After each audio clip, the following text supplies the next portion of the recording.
কি হবে যদি একজন একাকী মানুষের ঘরে ৩০০টি মেয়ে সন্তান মানুষ হয়?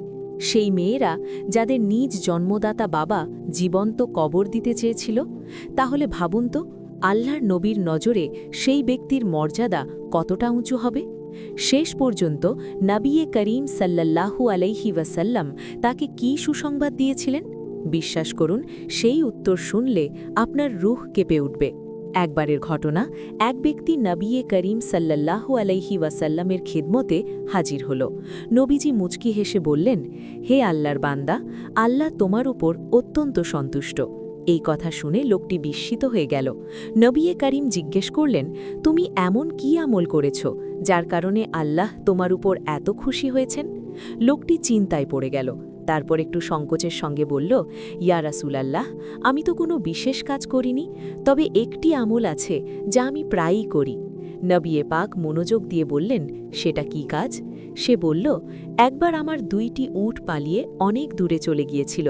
আমি সেগুলো খুঁজতে গিয়ে দেখলাম তারা এক সর্দারের জমিতে ঘুরে বেড়াচ্ছে। আমি উট নিতে গেলে সর্দার বলল, যদি তোমার উট হয় তবে নিয়ে যাও। আমি উট দুটো নিয়ে ফিরতেই যাচ্ছিলাম, হঠাৎ শুনলাম সর্দার তার ঘরের লোকদের বলছে, গিয়ে দেখো ছেলে হয়েছে না মেয়ে। যদি ছেলে হয় তবে সম্মান বাড়বে, আর যদি মেয়ে হয় তবে আমি তাকে জীবন্ত কবর দেব। এই কথা শুনে আমার হৃদয় কেঁপে উঠল। আমি সেখানেই দাঁড়িয়ে রইলাম। কিছুক্ষণ পর খবর এলো মেয়ে সন্তান হয়েছে। আমি সঙ্গে সঙ্গে সর্দারকে বললাম, তুমি যদি তোমার মেয়েকে হত্যা করতে চাও তবে তা করো না, তাকে আমাকে দিয়ে দাও। সর্দার রাগ করে বলল, এভাবে নয়, আমাকে উট দিতে হবে। সেই ব্যক্তি বলল, তুমি তো তাকে জীবন্ত পুঁতে ফেললে কিছুই পাবে না, আমাকে দিয়ে দাও। কিন্তু সর্দার জেদ ধরল। শেষ পর্যন্ত আমি আমার 2টি উট দিয়ে সেই নিষ্পাপ শিশুটিকে নিয়ে এলাম। লোকটি অশ্রুসিক্ত হাসি নিয়ে বলল, আমি সেই মেয়েটিকে লালন পালন করেছি। যখন সে বড় হলো, আমার চুল নিয়ে খেলত, আমার পিঠে চড়ত। তার নিষ্পাপ হাসিতে আমার ঘর আলোকিত হয়ে উঠেছিল। সেই দিন থেকেই আমার মেয়ে সন্তান লালন করার প্রতি ভালোবাসা জন্মে যায়।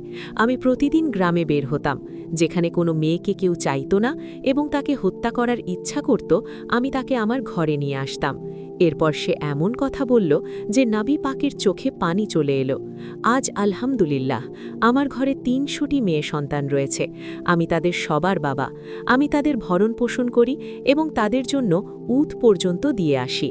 তারপর সে বলল, মেয়ে সন্তান লালন পালনে আমি এমন এক শান্তি পাই যা আর কোনো কিছুর মধ্যে পাই না। আল্লাহর কসম, মেয়ে সন্তান লালন করা অত্যন্ত বড় সওয়াবের কাজ। এই কারণেই আল্লাহ সেই ব্যক্তির উপর এত সন্তুষ্ট ছিলেন, কারণ তিনি ৩০০টি নিষ্পাপ প্রাণকে রক্ষা করেছিলেন। সুবহানাল্লাহ, এটাই ইসলামের শিক্ষা, যেখানে মেয়ে সন্তান লালন পালন জান্নাতের পথে নিয়ে যায়। যদি আপনিও মেয়েদের সম্মান করেন তবে কমেন্টে আলহামদুলিল্লাহ লিখুন। এই বার্তাটি নিজের মধ্যে সীমাবদ্ধ রাখবেন না, এটি শেয়ার করে সাদকায়ে জারিয়ার অংশীদার হন এবং এমন আরও ঘটনা পেতে চ্যানেলটি সাবস্ক্রাইব না করে কখনোই যাবেন না।